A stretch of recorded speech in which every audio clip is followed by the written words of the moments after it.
Selamat pagi teman-teman dan ibu dosen sekalian. Kami dari kelompok 3 akan membawakan materi mengenai teori perdagangan internasional, praklasik dan klasik.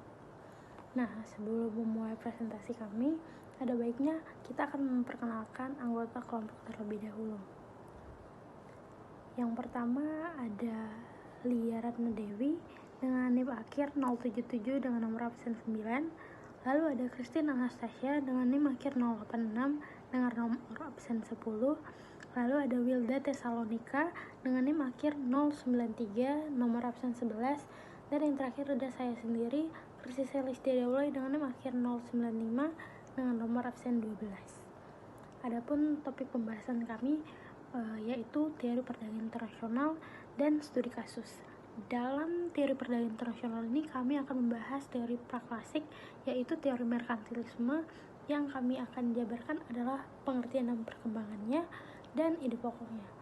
Dalam teori klasik kami akan menyanyikan materi mengenai teori absolute advantage dari Adam Smith, comparative advantage dari C.S. Mill, dan comparative cost oleh David Ricardo, beserta dengan kelemahan teori klasik tersebut. Nah, materi mengenai pengertian dan perkembangan merkantilisme akan disampaikan oleh Lia. Nah, jadi merkantilisme ini berasal dari kata merchant yang artinya pedagang. Nah, merkantilisme ini merupakan suatu teori ekonomi yang menyatakan bahwa kesejahteraan suatu negara itu hanya ditentukan oleh banyaknya aset atau modal yang tersimpan di negara tersebut, dan besarnya volume perdagangan global itu teramat sangat penting. Nah, mengapa penting? Karena teori ini beranggapan bahwa jika suatu negara ingin kaya, jika suatu negara ingin maju, dia harus melakukan perdagangan dengan negara lain. Karena sumber kekayaan daripada aktivitas perdagangan luar negeri ini berupa surplus, yaitu emas atau perak. Jadi kebijakan dari teori merkantilisme ini ada dua. Yang pertama adalah mendorong ekspor, jadi melakukan ekspor sebesar-besarnya kecuali logam mulia. Dan yang kedua adalah menekan impor sekecil-kecilnya kecuali logam mulia. Nah, mengapa terdapat pengecualian di logam mulia ini? Karena teori ini juga beranggapan bahwa kemakmuran suatu negara atau kemakmuran suatu raja itu hanya ditentukan oleh besarnya atau jumlah logam mulia yang dimiliki. Kemudian yang kedua adalah perkembangan merkantilisme. Jadi ajaran merkantilisme ini dominan diajarkan di seluruh sekolah Eropa pada awal periode modern, yaitu abad ke-16 sampai abad ke-18. Nah, ini merupakan era di mana kesadaran berbangsa itu mulai tumbuh dan merupakan tonggak lahirnya kapitalisme. Ada beberapa tokoh pada zaman merkantilisme. Yang pertama adalah John Bodin, kemudian ada Thomas Mann, kemudian ada Baptist, kemudian ada Sir William dan David Hume.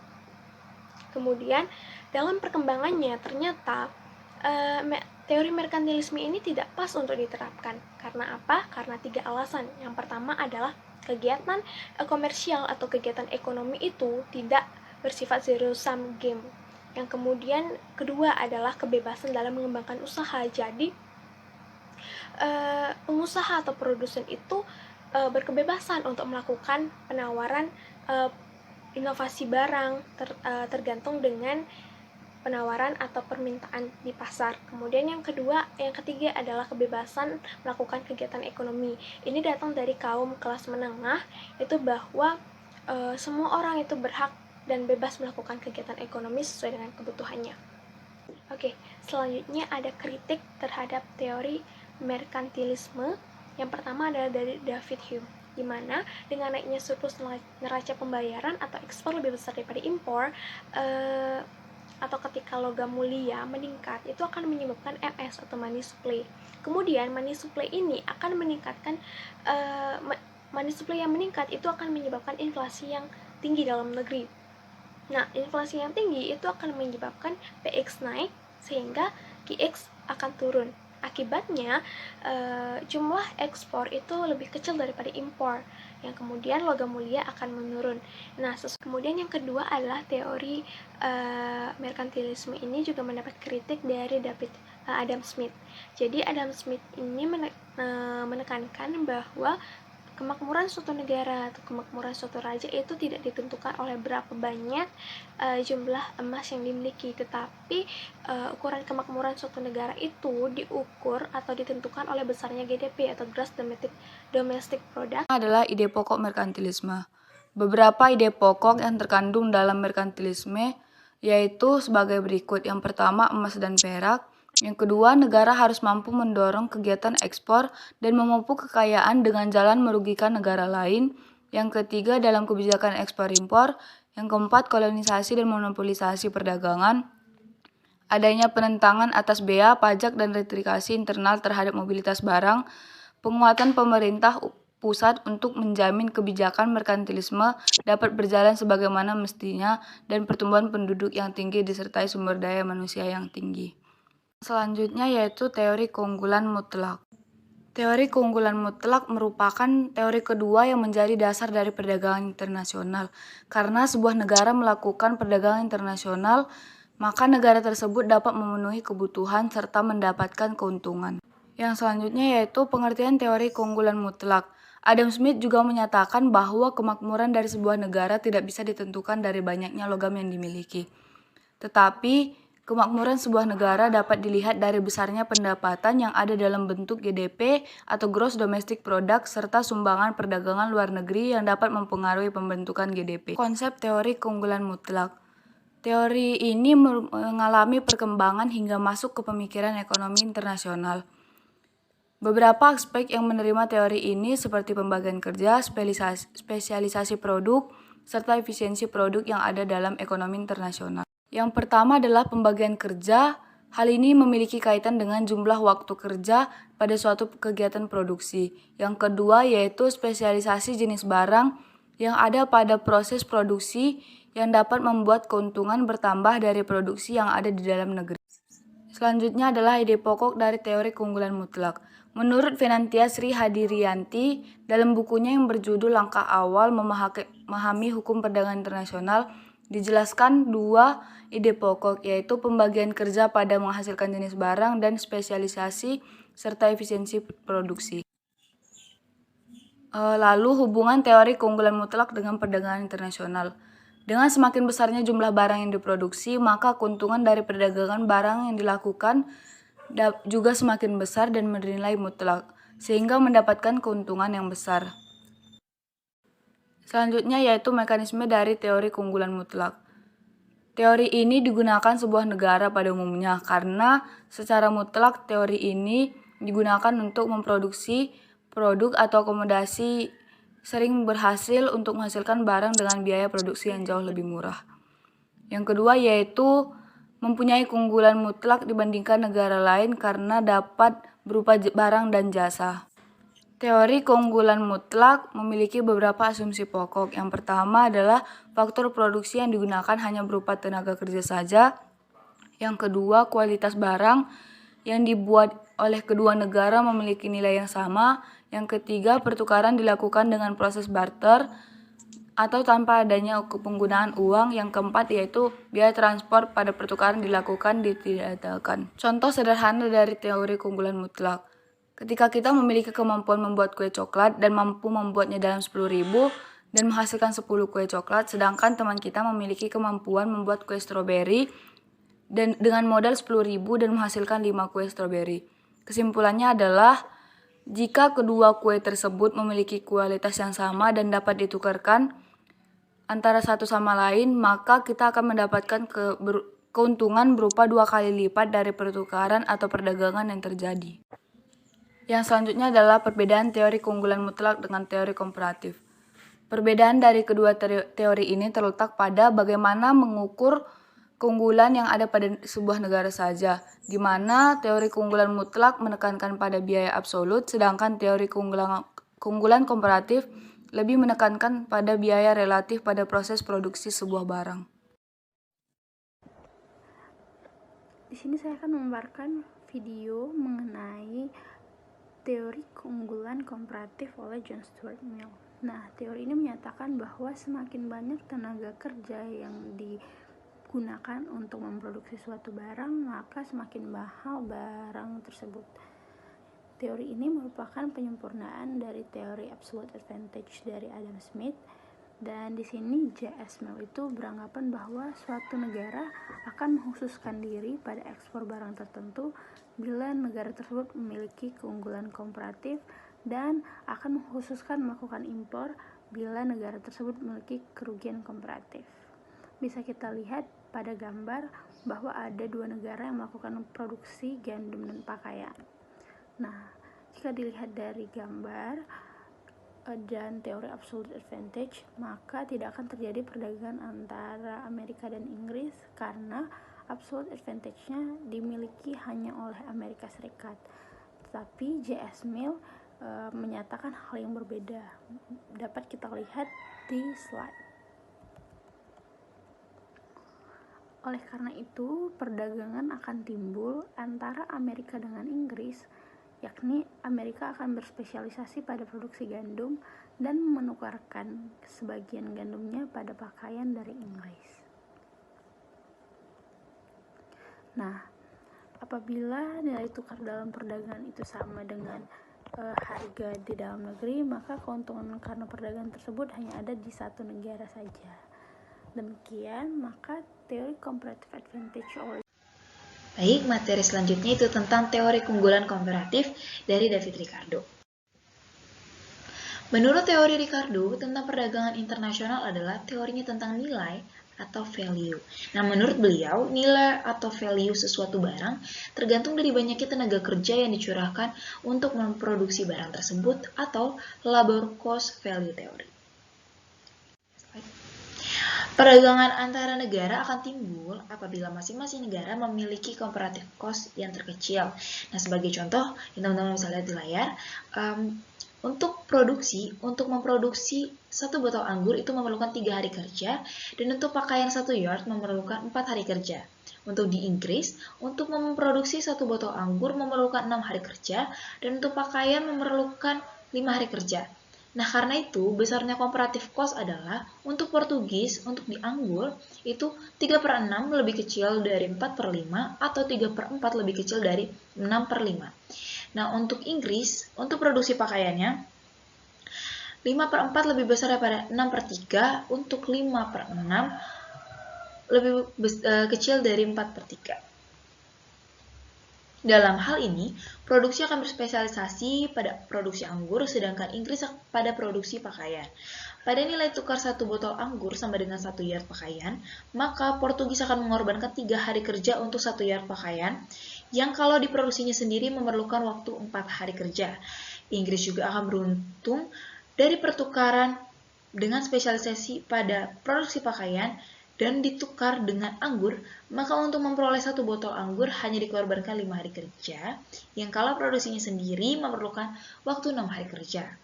Nah, dengan demikian, prinsip komparatif cost Ricardo dapat dirumuskan sebagai berikut. Jika A1 dan B1 adalah unit labor cost untuk produksi barang A dan B di negara 1, dan A2 dan B2 adalah unit labor cost di negara 2, maka negara 1 akan mengekspor barang-barang A dan impor barang-barang B jika A1 per B1 lebih kecil dari A2 per B2 atau A1 per B1 lebih kecil dari B1 per B2. Artinya, sebelum berdagang barang A relatif lebih murah negara 1 dan barang B lebih murah di negara 2. Pada dasarnya, teori comparative cost dan comparative advantage itu sama. Hanya kalau pada teorinya, untuk comparative advantage, untuk sejumlah tertentu tenaga kerja di masing-masing negara outputnya berbeda. Nah, sedangkan di comparative cost, untuk sejumlah output tertentu, waktu yang dibutuhkan berbeda antara suatu negara dengan negara lain. Nah, untuk teori-teori klasik tersebut disusun berdasarkan beberapa anggapan, antara lain hanya ada 2 negara, 2 barang, keadaan full employment, persaingan sempurna, mobilitas dalam negara yang tinggi dari faktor-faktor produksi atau tenaga kerja dan kapital, tetapi immobil secara internasional. Nah, ada beberapa kritik nih dari beberapa teori klasik. Yang pertama, bahwa tenaga kerja nyatanya tidak homogen. Yang kedua, mobilitas tenaga kerja di dalam negeri mungkin tidak sebebas seperti anggapan klasik. Hal ini disebabkan oleh ikatan keluarga, ketidaktentuan tentang pekerjaan yang baru di tempatnya, dan sebagainya. Nah, yang terakhir, dengan adanya non-competing group dari tenaga kerja menyebabkan tidak mungkin nilai suatu barang dinyatakan dengan banyaknya tenaga kerja yang dibutuhkan. Namun, demikian, teori klasik ini masih mengandung kebenaran bahwa perdagangan bebas atau free trade seperti yang dianjurkan dapat menimbulkan spesialisasi yang akan menaikkan efisiensi produk. Dalam kenyataannya, setiap negara menghasilkan lebih dari satu macam barang. Apabila jumlah barang serta negara yang berdagang diperluas tidak hanya satu macam barang, serta hanya ada dua negara. Prinsip comparative advantage tetap berlaku. Nah, contohnya yang menjelaskan terjadinya perdagangan internasional antara dua negara dengan lebih satu macam barang. Di sini teman-teman bisa lihat ongkos produksi di dua negara untuk 5 macam negara. Untuk di Indonesia di A, B, C, D, E itu 200, 400, 600, 800, dan 1000. Nah, untuk di Amerika itu $1, $2, $3, $4, $4, dan $5. Dalam keadaan demikian, tidak mungkin terjadi perdagangan internasional atas dasar ongkos produksi. Sebab ongkos relatif antara kedua negara sama, yakni pada kurs $1 sama dengan 200. Harga semua barang di kedua negara sama. Nah, apabila urutan ongkos produksi kita ubah, seperti di bawah ini. Ada dua negara sama seperti tadi, tapi harganya dibedain. Di Indonesia 100, 400, 900, 1000, dan 2000. Nah, di Amerika tetap sama, itu $1, $2, $3, $4, dan $5. Untuk barang A dan B, Indonesia mempunyai comparative advantage pada A dan Amerika Serikat pada E. Perbandingan ongkos produksi di antara dua negara menentukan batas kurs mata uang. Seperti berikut, untuk di 1E sama dengan 1, untuk di 2A itu sama dengan 2000, dan di 5A itu 500. Nah, atau $5 sama dengan 2000 dan 500. Atau di $1-nya itu 400 atau 100. Nah, apabila kurs di luar batas ini, salah satu negara akan menderita kerugian, sehingga ketidakseimbangan dalam perdagangan. Dalam batas inilah yang memungkinkan kedua negara dapat saling berdagang. Misalnya kurs $1 sama dengan 350, maka ongkos produksi Amerika Serikat dinyatakan dalam rupiah menjadi, untuk di Amerika Serikat kan tadi $1 sama dengan 350. Berarti untuk di A itu 300, di B 600, di C 900, di D 1200, dan yang terakhir 1500. Nah, di Indonesia akan mengekspor barang dan B, sedangkan Amerika Serikat mengekspor barang D dan E. Barang C tidak diperdagangkan karena ongkos produksinya sama. Apabila terjadi perubahan kurs, komposisi barang yang diperdagangkan berubah pula. Misalnya, kurs berubah menjadi 250. Kita lihat. Nah, untuk di bagian A 250, B 500, C 750, D 1000, dan yang E 1250. Nah, barang C diperdagangkan, yakni merupakan ekspor Amerika Serikat. Dari contoh-contoh di atas, sudah jelas bahwa komposisi serta arah perdagangan internasional sangat dipengaruhi oleh perbandingan mata uang kedua negara atau kurs. Nah, prinsip di atas juga berlaku lebih dari dua negara. Misalnya, perbandingan